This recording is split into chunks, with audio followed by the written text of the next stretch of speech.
I Want Your Sex was directed by Gregg Araki, and it stars Cooper Hoffman as this guy in his early 20s who ends up becoming the assistant to one of his favorite artists, played by Olivia Wilde, and before long the two of them begin to enter a sub-dom sexual relationship. In the process, the longer it goes on, Cooper Hoffman's character learns more about what he truly desires in life. I've seen about 4 Gregg Araki movies, and from my experience with him, I seem to find him rather hit or miss, though I will say regardless of that, I do find him to be an extremely interesting filmmaker with a really unique voice, to the point where anytime something of his will come out from here on out, I will certainly be interested, especially considering Mysterious Skin is honestly one of my all-time favorite movies. Whereas I will say in the case of I Want Your Sex, while this is certainly an extremely stylized movie, it's maybe not quite as heavy-handed with Gregg Araki's notable style in his other films I've seen, where just everyone acts in this strange, exaggerated manner, and his filmmaking works on dream logic of sorts. I'll say that style is severely lessened here, but this is still certainly a coming-of-age film about someone in their early 20s experimenting and exploring parts of themselves to figure out who they are, themes that we've seen come up in other works of Gregg Araki, and to be completely honest,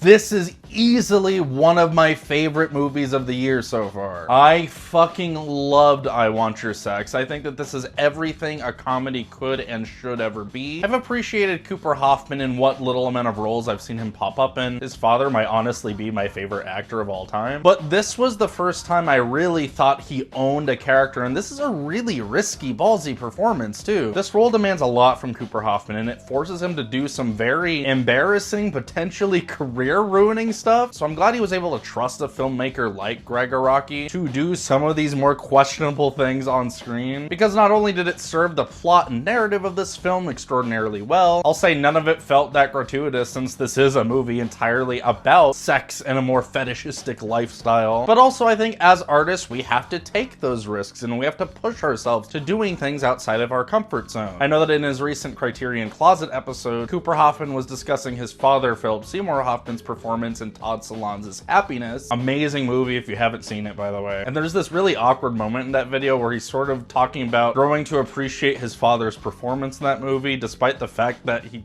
sees his dad masturbate in the film. I feel like Cooper Hoffman is learning all the right things from his dad, but he's also an entirely different type of actor from Philip Seymour Hoffman. Perhaps a bit more upbeat, energetic. I thought he served this role in this movie extraordinarily well, as did Olivia Wilde, who has been on a fucking roll lately. Between The Invite and now this, I have to say I really feel like she's working super well within the comedy subgenre. Granted, these are both darker, more indie film type feeling comedies. This one especially way more so than something like The Invite. And yeah, as a comedy, this is consistently hilarious. Every single scene is great, and the film is thoroughly entertaining. It just has this rich energy throughout. The frenetic score, the quick cut editing, and the very clean cinematography and really creative set design all blend together to create this really unique vibe that you don't typically see in mainstream comedies. Granted, this is certainly not a mainstream comedy, but I think despite the fact that this movie has more indie film flourishes, I don't feel like it's like impenetrable for a mainstream audience, except for maybe with some of its more disturbing subject matter. In fact, I feel like this movie has a great sardonic sense of humor where it is sort of criticizing all these different types of art, and Olivia Wilde's character especially, in scenes where people are like trying to deconstruct her art and talk about what it means and how it reflects the human experience. She might agree with the person depending on who's in the room and who is watching her, but then she has these other scenes with like Cooper Hoffman's character where she's talking about, oh, my art's all bullshit, it's all stupid and pretentious. There are a lot of aspects of this movie that feel like it is kind of criticizing art house sensibilities despite it being by an art house filmmaker, but I also feel like a lot of those times where she's like shooting down her own work as meaningless, it's sort of while she's talking to Cooper Hoffman's character, and it's almost like it's another method of her trying to diminish him and bring him down. Because yeah, I mentioned that there is some more disturbing subject matter in this movie. I'm not going to spoil it or give anything away, but as this relationship flourishes and develops, we do see a pretty toxic dynamic taking form, and if you're triggered by subjects like non-consensual sex, I'd say maybe be cautious going into this, because this movie is not afraid to get extremely dark. It's certainly not holding anyone's hand, and certainly not afraid to go into offensive territory, which to me perfectly suits a movie like this, because you have these two characters in this extremely intimate relationship that are both separated not just by authority and status quo, but also generationally speaking. Whereas Olivia Wilde's character is constantly sort of talking shit about Cooper Hoffman's generation and criticizing just how sexually repressed they are. And you sort of see this like attempted bridging of generations where she's attempting to push this more adventurous sexual side onto him, which at first he's like totally down for and like, fuck yeah, this is awesome, she's so hot. But then along the way, he starts maybe getting pushed to do things that,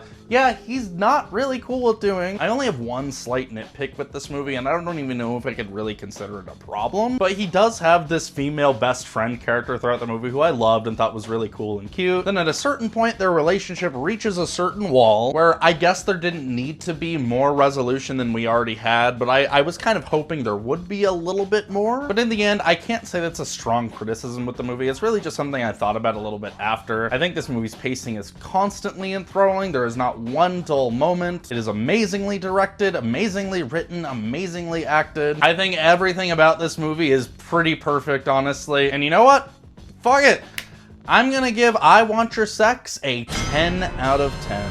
One of the best comedies I've seen in years, loved literally everything about it. Highly recommend you check it out if it sounds like this is your cup of tea. Thanks for watching, guys. Hope you have a good one.